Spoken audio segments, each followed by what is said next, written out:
Welcome to UBD blog and tips. বিসমিল্লাহির রহমানির রহিম। ইসলামে মানে হোসেনে আল্লাহুর রহমানির রহিম রহমাতুল্লাহ আলামিন।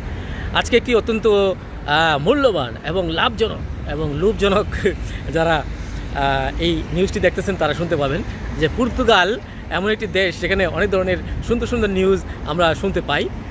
নতুন গভর্নমেন্ট এসেছে, এডি অ্যালায়েন্স গভর্নমেন্ট পুনরায় 2025 সালে আবারও গত 18 মে 2025-এর নির্বাচনে আমরা তাদেরকে কংগ্রেচুলেশন অভিনন্দন জানাই। এখন যে নিউজটি শেয়ার করতেছি সেটি সম্পূর্ণ একটি ব্যতিক্রম নিউজ।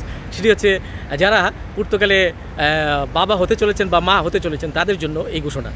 নবজাতক আপনার নিউ বর্ন বেবি যদি একটি নির্দিষ্ট এলাকায় জন্মগ্রহণ করে পর্তুগালে, তারা 1500 ইউরো বোনাস পাবে, মানে 1500 বোনাস পাবে।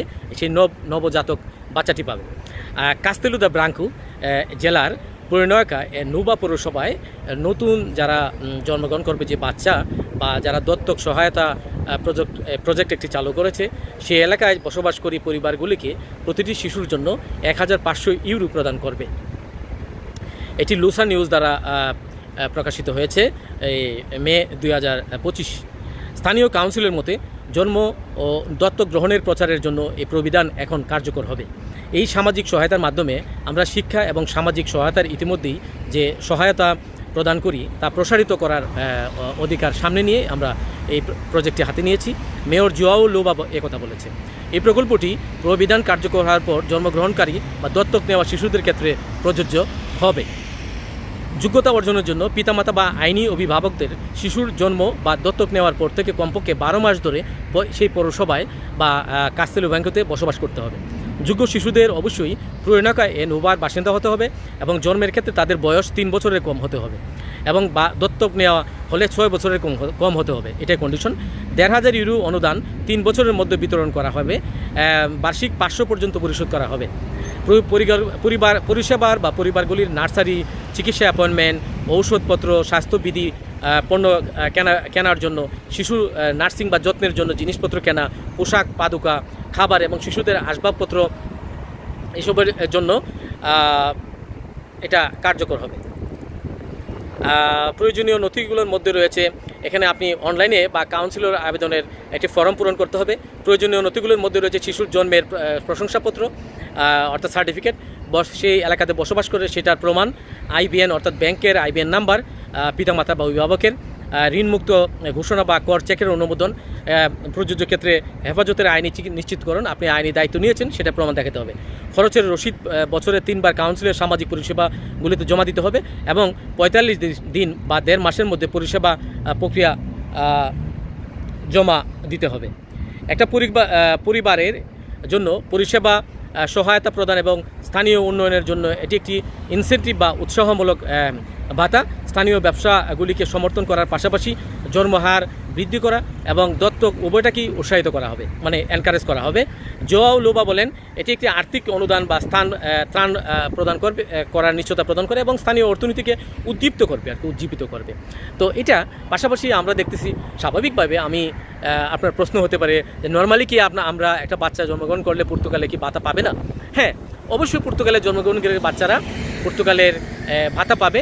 সেখানে অবশ্যই 119 ইউরো থেকে অর্থাৎ 100 ইউরোর উপরে থেকে 200 ইউরোর নিচে যে কোনো অ্যামাউন্ট হতে পারে। এটা আসলে নির্ভর করে আপনি গত বছরের আয়, ফর এক্সাম্পল 2024 সালের আইআরএস কি আপনি 2025 সালে যদি আবেদন করেন, 1 বছরের আগের যে আইআরএসটি প্রদান করেছেন সেখানে প্রতি মাসের আয় এবং বাৎসরিক আয় শেষে আপনার আয়ের মাত্রার উপর নির্ভর করে আপনাকে সোশ্যাল থেকে এই বাচ্চাকে অনুদানটি প্রতি মাসে মাসে প্রদান করবে। যদি প্রতি মাসে নাও দেয়, এক সময় 3 মাস 4 মাস একসাথে 6 মাসও প্রদান করে থাকে এবং বাচ্চা একটি নির্দিষ্ট বয়স পর্যন্ত সেই ভাতা এখানে পাবে। এবং পর্তুগালে স্কুল গোয়িং বাচ্চাদের জন্য ফ্রি পাস থাকে, ট্রান্সপোর্ট অর্থাৎ বাসে চলাচলের জন্য ফ্রি অর্থাৎ পাস দেয় আর কি। ট্রেনে বাসে চলাফেরা করতে পারবে, মেট্রোতে চলাফেরা করতে পারবে ফ্রিলি। পর্তুগাল আসলে যে কোনো বয়সের বাচ্চাদেরকে এই ভাতা প্রদান করে। অবশ্যই মনে রাখবেন 18 বছরের নিচে হতে হবে বাচ্চা, তাহলে তারা এই সুবিধাগুলো পাবে। হ্যাঁ, প্রাপ্তবয়স্ক হয়ে পূর্ণবয়স্ক হয়ে গেলে সে ভাতা পাবে না। ঠিক আছে। আর স্কুলে ভর্তির জন্য আপনারা বছর শুরুর আগেই আপনারা যোগাযোগ করা শুরু করে দেবেন, অ্যাডমিশন ফর্ম নেওয়ার চেষ্টা করবেন, প্লাস হচ্ছে ইনফরমেশন কালেক্ট করবেন কী জিনিস অর্থাৎ ডকুমেন্ট ভর্তির জন্য আপনার প্রয়োজন হবে বাবা মায়ের বা বাচ্চার। এগুলো থেকে আগে থেকে সংগ্রহ করে রাখবেন। সোশ্যাল অফিসে আগে থেকে গিয়ে তথ্য নিতে পারেন যে আমি প্রেগনেন্ট বা আমার ওয়াইফ প্রেগনেন্ট, হ্যাঁ, বাচ্চা জন্ম করলে কী কী লাগবে, হ্যাঁ, বাচ্চা জন্ম করলে বাচ্চা এই দেশের পর্তুগালের বার্থ সার্টিফিকেট পাবে বা পর্তুগালের পিআর যেটা কার্তা সিটিজেন আছে সেটা পায়, পরবর্তীতে পর্তুগালের পাসপোর্টও পায়, ঠিক আছে।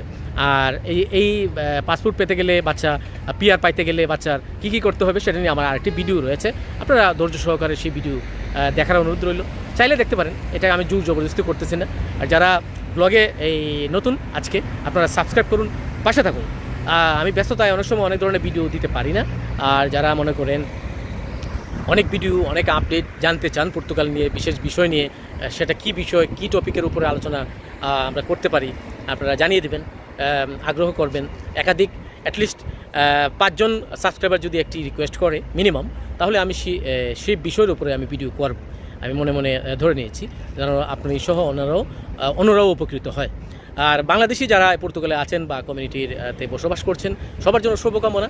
আর বর্তমানে বলে রাখি, হাউজিং ক্রাইসিস চরমে উঠেছে, হেলথ সেবার মানও ন্যূনতম পর্যায়ে পৌঁছতে যাচ্ছে। জানি না এই সরকার আবার নতুন করে এই চাঙ্গা করে কিনা হেলথ সার্ভিসগুলো, প্লাস হচ্ছে স্বাস্থ্যসেবা এবং বাসা ভাড়া সাশ্রয়ী করে কিনা, দেখা যাক, এটা দেখার বিষয়। কী কী সুবিধা ইমিগ্রেন্টদের তারা দেয়। ভালো থাকবেন, সুস্থ থাকবেন, আল্লাহ হাফিজ, আসসালামু আলাইকুম।